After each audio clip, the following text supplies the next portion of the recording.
بسم اللہ والصلاۃ والسلام علی رسول اللہ۔ ایک دن سرکار دو عالم صلی اللہ علیہ وآلہ وسلم کا دربار گوہربار سجا ہوا تھا۔ ایک شخص نے پیارے آقا صلی اللہ علیہ وآلہ وسلم کے دربار میں ایک عورت کا تذکرہ کیا۔ کہا یا رسول اللہ صلی اللہ علیہ وآلہ وسلم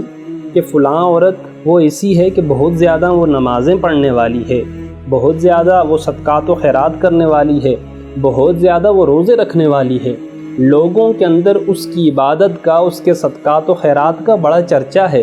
لیکن یا رسول اللہ صلی اللہ علیہ وآلہ وسلم اس کے ساتھ ساتھ اس عورت میں ایک عیب بھی پایا جاتا ہے۔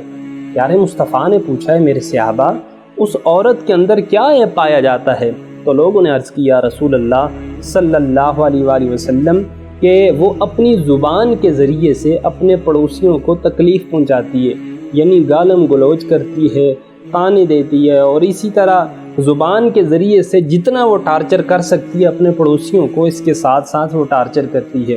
تو رسول اللہ صلی اللہ علیہ وآلہ وسلم نے جب یہ بات سنی تو آقا علیہ الصلوۃ والسلام نے اس عورت کے لیے وعید بیان فرمایا وہ عورت دوزخی ہے۔ حالانکہ وہ عورت نمازیں پڑھنے والی تھی، روزے رکھنے والی تھی، صدقات و خیرات کرنے والی تھی، لیکن یہ سارے نیک اعمال بھی، یہ جو اپنے پڑوسیوں کو تکلیف دینے والی یہ جو گناہ تھا، یہ جو ایک مصیبت یا مشکل تھی، یہ عورت اپنے اس ایک گناہ کی وجہ سے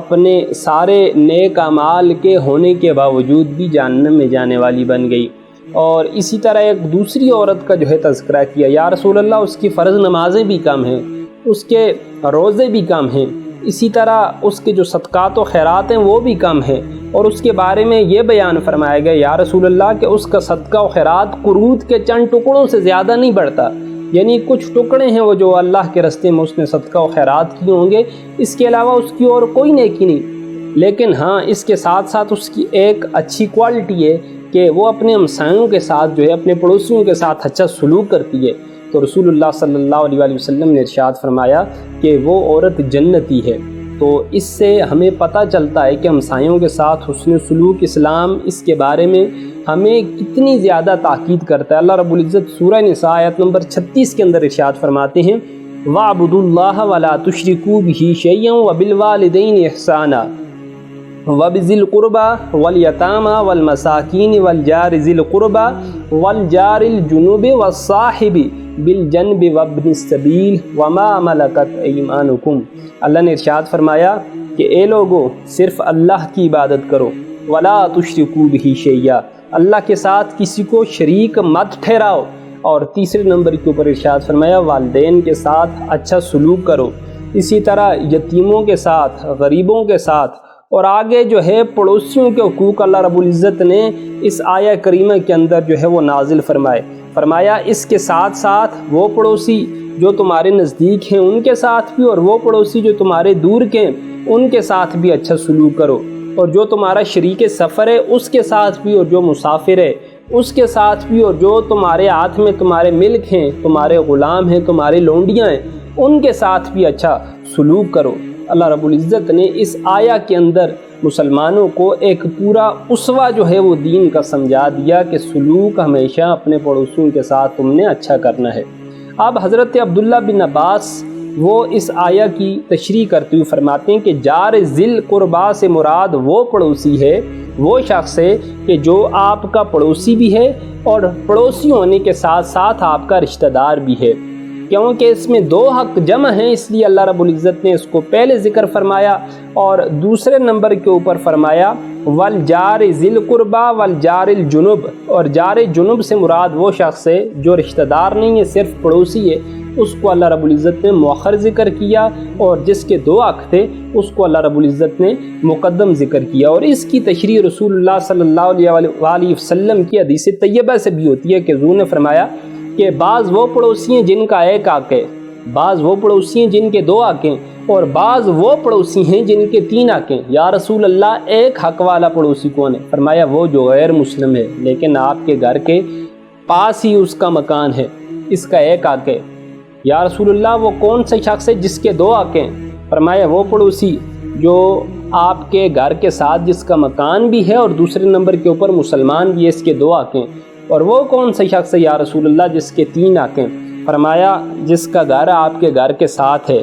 اس کے ساتھ ساتھ وہ مسلمان بھی ہے، اور تیسرے نمبر کے اوپر وہ رشتہ دار بھی ہے، تو اس کے 3 حقیں، یعنی 3 حق والے کے ساتھ سلوک اچھا کرنا، اس کی زیادہ تاکید بھی ہے، زیادہ اجر و ثواب بھی ہے۔ 2 حق والے کے ساتھ اس کا اجر و ثواب تھوڑا کم ہے، اور اسی طرح 1 حق والے کا اجر و ثواب اس سے بھی کم ہے۔ بہرحال رسول اللہ صلی اللہ علیہ وآلہ وسلم نے ایک اور حدیث طیبہ میرے اور آپ کے لیے ارشاد فرمایا جبریل میرے پاس تشریف لائے اور انہوں نے پڑوسی کے حقوق کے بارے میں اتنی زیادہ تلقین فرمائی، اتنی زیادہ تاکید فرمائی کہ مجھے خیال گزرا کہیں وراثت میں بھی پڑوسی کو جو ہے شامل نہ کر لیا جائے، اتنا زیادہ پڑوسی کو اللہ رب العزت نے مقام عطا فرمایا ہے۔ بہرحال اس بات کے اوپر تمام مکتبہ فکر کے علماء کا اتفاق ہے، پڑوسی خواہ قریب کا ہو خواہ دور کا ہو، پڑوسی خواہ مسلم ہو خواہ غیر مسلم ہو، اسی طرح پڑوسی خواہ رشتہ دار ہو یا غیر رشتہ دار ہو،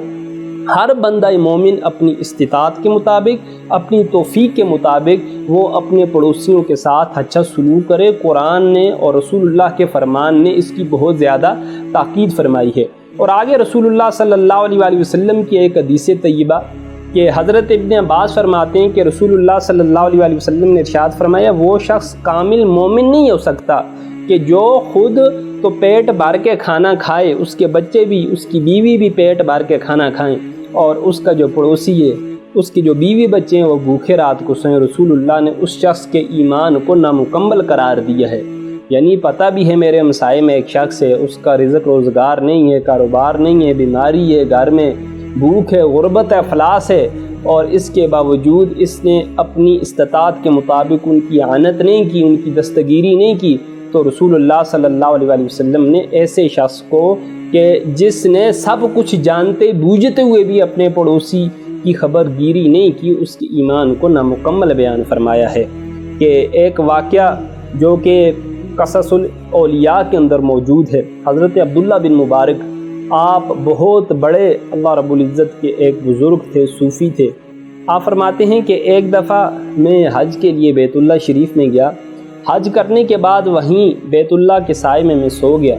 تو میں نے دیکھا آسمان سے فرشتے جو ہیں نازل ہوتے ہیں، نازل ہو کے آپس میں گفتگو کرتے ہیں، باتیں کرتے ہیں کہ اس سال 6 لاکھ حاجیوں نے حج کیا، لیکن اللہ نے کسی حاجی کا حج قبول نہیں کیا، لیکن ہاں دمشق میں ایک موچی رہتا ہے، لوگوں کے جوتے وہ گانٹتا ہے، لیکن اس نے ایک ایسا عمل کیا، اللہ کو اس کی اتنی ادا پسند آئی کہ اس نے حج نہیں کیا، حج کا ارادہ تھا، اللہ نے اس کے نیک عمل کی وجہ سے ان 6 لاکھ حاجیوں کے حج کو بھی قبول فرما لیا ہے۔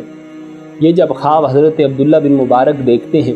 فرماتے ہیں دل کے اندر ایک اشتیاق، ایک تجسس اور ایک آرزو ابری کہ یہ کون شخص ہے کہ جس نے حج بھی نہیں کیا، اور حج نہ کرنے کے باوجود اللہ نے اس کا حج تو قبول کیا ہی کیا، اس کے صدقے میں 6 لاکھ حاجیوں کا بھی حج قبول کر لیا۔ فرماتے ہیں میں دمشق میں جاتا ہوں، اس شخص کے گھر کا پتہ معلوم کرتا ہوں، اس کے پاس جاتا ہوں اور پوچھتا ہوں یہ تو بتا کہ تیرا کیا واقعہ ہے کہ تیرے تذکرے میں نے بیت اللہ میں فرشتوں سے سنے ہیں۔ تو وہ کہنے لگا جی بڑی مدت تھی میرے دل میں یہ تمنا مچل رہی تھی کہ میں بھی اللہ کا گھر کا دیدار کروں، رسول اللہ کے روضے کی زیارت کروں، اور اس کے لیے میں نے 300 دینار وہ جمع بھی کر لیے تھے، لیکن غربت تھی گھر میں، افلاس تھا، 1 سال میں نے ارادہ کر لیا کہ انشاءاللہ اس سال حج کے لیے جاؤں گا۔ تو 1-2 دن پہلے اس طرح ہوا کہ میرے پڑوس میں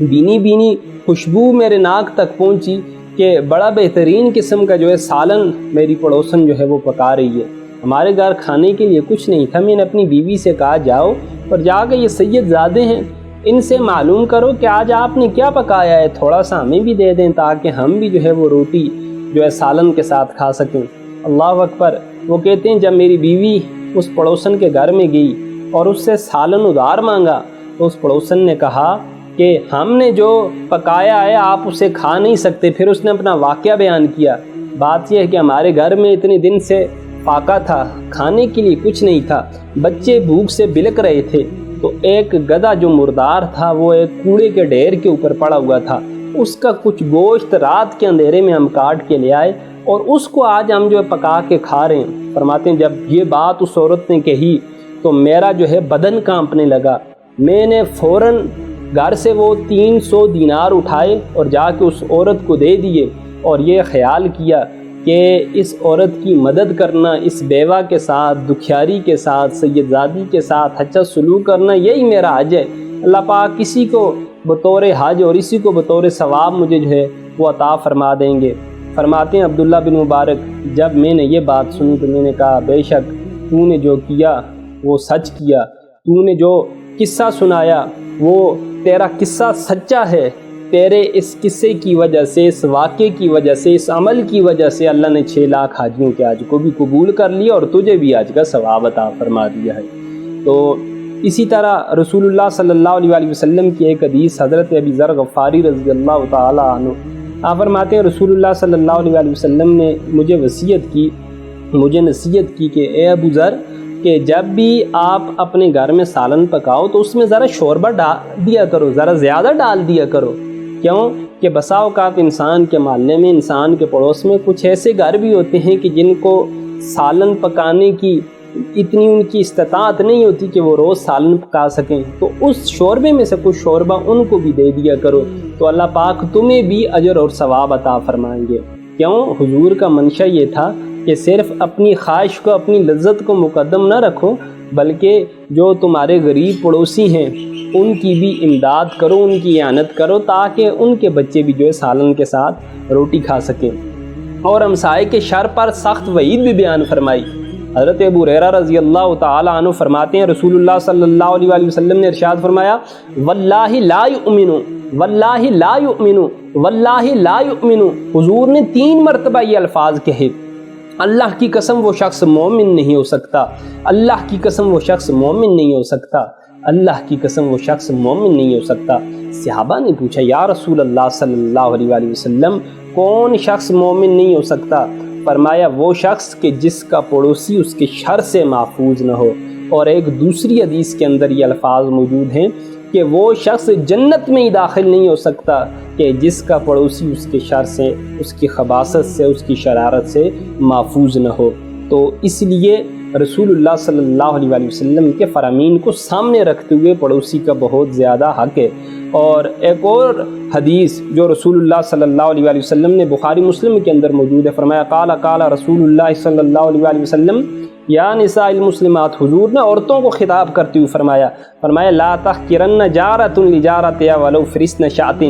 کہ اپنے ہمسائے کے گھر سے جو چیز آئے اس کو حقیر خیال نہ کرو، خواہ وہ بکری کا ایک کھر ہی کیوں نہ ہو۔ حالانکہ بکری کا کھر نہ اس کو بطور صدقہ دیا جا سکتا ہے، نہ بطور تحفہ دیا جا سکتا ہے، نہ ہی اس کو گھروں میں بطور طائف تبادلہ کرنے کا رواج ہے، لیکن حضور نے عورتوں کی طبیعت کو دیکھتے ہوئے کہ ان کی طبیعتوں میں بہت جلد بازی ہے اور یہ بہت جلدی جو ہے ناراض ہو جاتی ہیں، تو حضور نے فرمایا کہ ہمسائے کے گھر سے اگر اتنا سا تحفہ بھی آ جائے تو اس حقیر تحفے کو بھی تم نے قبول کرنا ہے اور اس کو رد نہیں کرنا۔ یہ ہمسائے کی رسول اللہ صلی اللہ علیہ وسلم نے شان بیان فرمائی ہے۔ اسی لیے ایک اور حدیث جو امام غزالی نے 40 کے اندر روایت فرمائی، یہ بہت ہی جامع حدیث ہے۔ رسول اللہ نے صحابہ کو خطاب فرماتے ہوئے ارشاد فرمایا میرے صحابہ کیا تم جانتے ہو کہ پڑوسی کا کیا حق ہے؟ صحابہ نے کہا یا رسول اللہ صلی اللہ علیہ وسلم آپ جانتے ہیں، آپ کا خدا جانتا ہے کہ پڑوسی کے کیا حقوق ہیں۔ تو حضور نے پہلا حق یہ بیان فرمایا کہ اگر وہ پڑوسی تم سے کوئی بھی مالی، اخلاقی، دامے، درمے، قدمے، سخنے کوئی بھی مدد تم سے طلب کرے تو میرے صحابہ تمہارے اوپر لازم ہے کہ اپنے پڑوسی کی مدد کرو۔ دوسرے نمبر کے اوپر اگر اس کو کوئی قرض ضرورت آ گیا ہے تو جتنی تمہاری گنجائش ہے اپنی حیثیت کے مطابق اس کو قرض بھی تم دو۔ اسی طرح تیسرے نمبر کے اوپر اگر اس کو اللہ نے کوئی خوشی عطا فرمائی ہے تو اگر تم اور کچھ نہیں کر سکتے تو کم از کم اس خوشی کی اس کو مبارکباد ضرور دو۔ آگے ارشاد فرمائے چوتھے نمبر کے اوپر اگر تمہارا پڑوسی ہے وہ بیمار ہو گیا ہے تو جاؤ اور جا کے اپنے پڑوسی کی عیادت کرو، اس کی تیمارداری کرو۔ پانچویں نمبر کے اوپر فرمایا کہ اگر وہ محتاج ہو جائے، مفلس ہو جائے، کنگال ہو جائے، اس کے پاس کچھ بھی باقی نہ بچے تو جتنا تم کر سکتے ہو کچھ نہ کچھ اس کی ضرور جو ہے امداد کرو۔ اسی طرح فرمایا اگر اس کے اوپر کوئی مصیبت آ جائے تو اپنے پڑوسی کو تسلی دو، اس کے ہاں کوئی فوتگی ہوگی ہے تو تعزیت کرو، اسی طرح کوئی اور اس کا جانی مالی نقصان ہو گیا ہے تو اگر اور کچھ نہیں کر سکتے تو کم از کم اس کا دکھ درد جو ہے وہ بانٹنے کی کوشش کرو۔ 7ویں نمبر کے اوپر ارشاد فرمایا کہ اس کے مکان سے اپنے مکان کو اونچا نہ بناؤ، یہ نہ ہو کہ تمہارا اونچا مکان بنانے کی وجہ سے اس کی روشنی، اس کی ہوا اس کو بند کرنے کی کوشش نہ کرو۔ اسی طرح 8ویں نمبر کے اوپر ارشاد فرمایا کہ اگر تم کوئی پھل وغیرہ منڈی سے خرید کے لاتے ہو تو اگر ہو سکے تو پھل وغیرہ اپنے پڑوسی کے ہاں بھی بھجوا دو، اگر نہیں بھجوا سکتے تو اپنے بچوں کو بھی وہ پھل لے کے باہر جانے کی اجازت نہ دو، تاکہ مبادا اس غریب پڑوسی کے بچے اگر تمہارے بچوں کے ہاتھ میں پھل دیکھیں گے تو کیا ہوگا، ان کو بھی اپنی محرومی کی اور اپنی غربت کی بنا پہ افسوس ہوگا۔ تو اسلام نے ان کا دل رکھنے کے لیے منع فرما دیا ہے کہ تم نے ان کے بچوں کے سامنے اپنے بچوں کو جو ہے پھل لے کے جانے کی اجازت بھی نہیں دینے۔ اور اسی طرح اگلا 9واں یہ ارشاد فرمایا کہ اپنے چولہے کے دھوئیں سے ان کو تکلیف نہ دو، یعنی تم نے گھر میں کوئی چیز پکائی ہے اور اس کی خوشبو تمہارے پڑوسی تک پہنچی ہے تو بہتر ہے کہ تم اس کو جو ہے چھپا کے خود ہی گھر والے جو ہے کھا لو، اگر نہیں تو ضرور بضرور اس میں سے کچھ جو ہے چیز یا کچھ تحفہ یا کچھ سالن وغیرہ جو ہے اپنے پڑوسی کو ضرور دو۔ آگے رسول اللہ صلی اللہ علیہ وآلہ وسلم نے پھر ارشاد فرمایا، میرے صحابہ کیا جانتے ہو کہ پڑوسی کا کیا حق ہے؟ فرمایا قسم ہے اس ذات کی جس کے قبضہ قدرت میں محمد عربی کی جان ہے کہ اپنے پڑوسی کا حق وہی شخص پہچانتا ہے جس کے اوپر اللہ کی رحمت ہوتی ہے۔ اور مہمان کی عزت کرنا، پڑوسی کی عزت کرنا، اس کا قرآن حکم دیتا ہے، اس کا رسول اللہ کا فرمان حکم دیتا ہے۔ رسول اللہ نے فرمایا من کان یؤمن باللہ والیوم الآخر، کہ جس بندے کا ایمان ہے قیامت کے اوپر، یوم آخرت کے اوپر، وہ کیا کرے فلیحسن الی جاری، اپنے ہمسائے کے ساتھ اچھا سلوک کرے۔ ومن کان یؤمن باللہ والیوم الآخر فلیکرم ضیفہ، اور جس کا اللہ کے اوپر، یوم آخرت کے اوپر ایمان ہے وہ اپنے جو مہمان ہے اس کی اکرام کرے، عزت کرے، تکریم کرے۔ ومن کان یؤمن باللہ فالیوم الآخر فلیقل خیرا او لیسکت، اور جس شخص کا اللہ کے اوپر ایمان ہے، یوم آخرت کے اوپر ایمان ہے، تو اس کو چاہیے یا تو اچھی بات کہے، اگر اچھی بات نہیں کر سکتا تو اپنی زبان کو سیلے، چپ رہے، یہ اس کے لیے بہتر ہے۔ تو اللہ رب العزت مہمان کے، اللہ رب العزت پڑوسیوں کے حقوق سمجھنے کی توفیق عطا فرمائے، اور ان چھوٹے چھوٹے کاموں کو کر کے جنت میں جانے کی ہم سب کو توفیق عطا فرمائے۔ وما علینا الا البلاغ المبین۔